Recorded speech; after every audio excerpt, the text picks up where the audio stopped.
Ever feel like your to-do list is a mile long and you're constantly switching between tasks and really never making any progress? Balancing a full-time job and a side hustle can be very, very challenging. I know, I've been there, I do it. Right. It is challenging, but what if I tell you that there are science-backed ways for you to stay focused and productive, no matter how many priorities you're juggling at a time? In today's video, I'll share proven strategies to help you cut through the chaos and get more done without burning out, without feeling overwhelmed. Hey there, welcome back to my channel. My name is Laura, and here on this channel, we'll talk about productivity, creativity, and personal growth, mainly for those with a full-time job and a side hustle. Now, as someone who balances a full-time job and a side hustle, I have had my share of overwhelm and distractions. But through a lot of research and trial and error, I have discovered some powerful strategies that really work to boost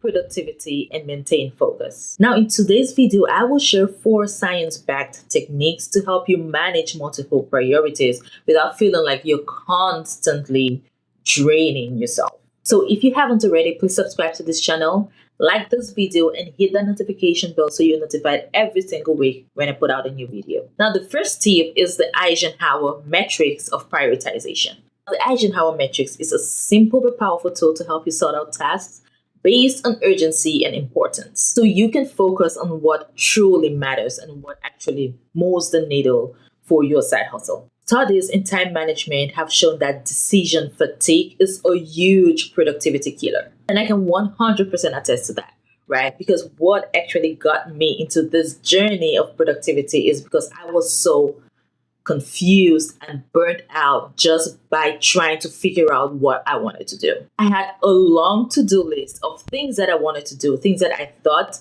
were important and I needed to do. And because of that, I was so overwhelmed, I was so stressed, and eventually I wasn't really getting anything done.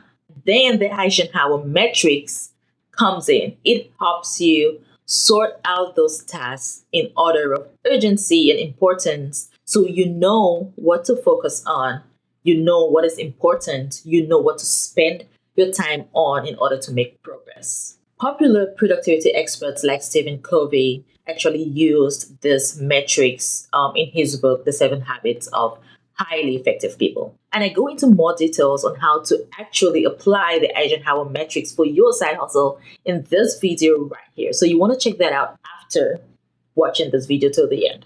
But basically, you sort out your tasks into 4 categories or 4 quadrants. Important and urgent, you do it right now. For example, client deadlines. Important but not urgent, you schedule it. For example, strategy sessions, deep work sessions. Not important and not urgent, you delegate those. Or in my world, I'm going to say you also schedule those if you are not in a position to delegate or outsource. And these are things like routine emails. And not important and not urgent, you absolutely delete, eliminate, throw it away.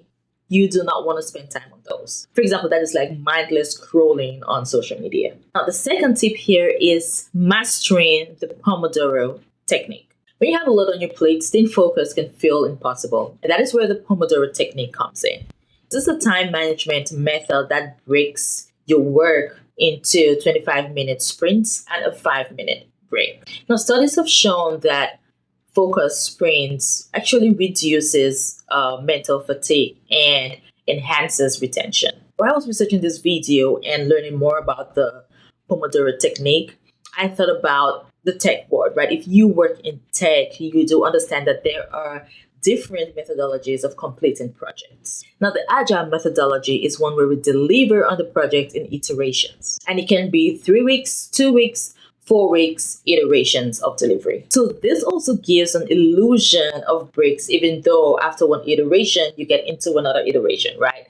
But this gives an illusion of breaks where you can review and retrospect what you worked on and then continue with the next iteration. You do not need to use sprints of 25 minutes. In my opinion, that is too short. If I have to take a break every 25 minutes, I feel like that's going to distract me, but I do take breaks every hour, right? And automatically, by the time I am hitting 1 hour, I just realize that I need a break. right? Whatever, I just need a break. I'm just gonna maybe take a walk, go around the house, come back, walk around, go to the bathroom, come back, right?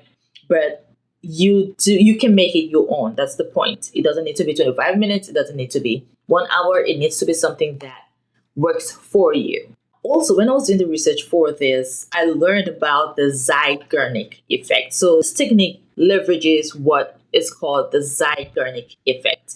And what is that? Zeigarnik, I don't know if I'm pronouncing that well, but whatever. The Zeigarnik effect is a psychological phenomenon that describes how people tend to remember incomplete tasks better than completed ones. And when I was reading about this, I thought to myself, like, what is the point of this? And like, why would I even want to remember a completed task? The point is to actually start the task and complete it. So, like, what is the point of this effect? But the point is, once you take these breaks, it keeps you motivated and engaged. And that also increases your productivity and increases your creativity. So it is very important for you to take breaks during your deep work time or in between tasks, because it kind of leaves this open mental loop which you are eager to close. There are multiple apps out there, right? That you can just research apps for Pomodoro Technique or whatever. But there are lots of apps out there that you can use. In my opinion, making it easy and simpler is always the best way to go, right? So you can use the timer on your phone. So have a preset timer on your phone where you call it deep work. Have another timer or preset timer where you call it breaks, right? And you start the timer when you want to start your deep work time. When it goes off, you stop it, start the timer for your break, right? Just use what you already have. It becomes very, very overwhelming when you start adding apps into your system. So if you want to add it, no problem. But in my opinion, it's always simple to use what you already have as part of your system.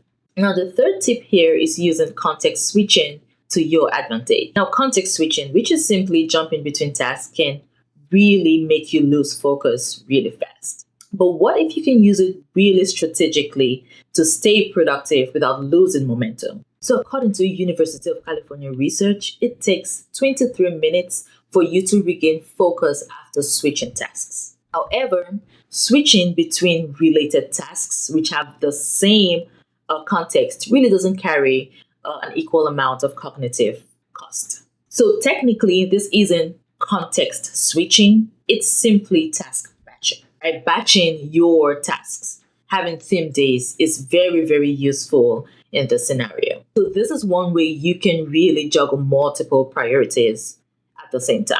But having theme days like this reduces overwhelm and increases mental clarity. And that is exactly what you need in order to effectively juggle multiple priorities at a time. Now, the last tip is leveraging accountability triggers. Research shows that having an accountability system boosts goal completion rates by 65%. And having a specific accountability appointment can actually boost it by up to 95%.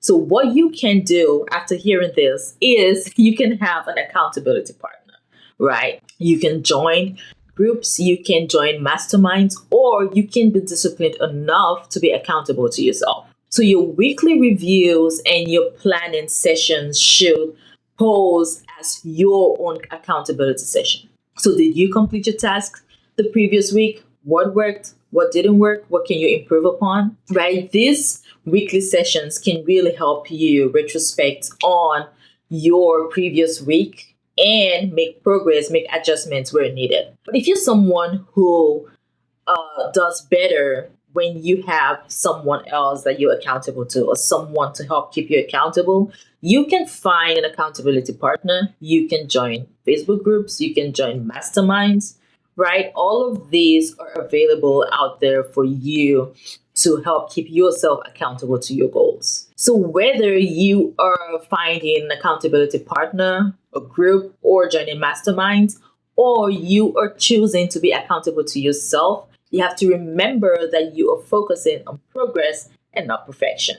So managing multiple priorities is all about working smarter and not harder. By prioritizing using the Eisenhower Matrix, focusing using the Pomodoro Technique, strategically managing context switching, and leveraging accountability, you can stay productive without burning out. So try one of these strategies and let me know in the comment section which one actually made a difference for you. If you found this video helpful, please remember to like, subscribe, share with someone who is juggling multiple priorities. Now, before you go, please check the link in the description box for my free weekly planning guide to keep you on track even when you are managing multiple priorities. Thanks so much for watching, and I will see you in the next one.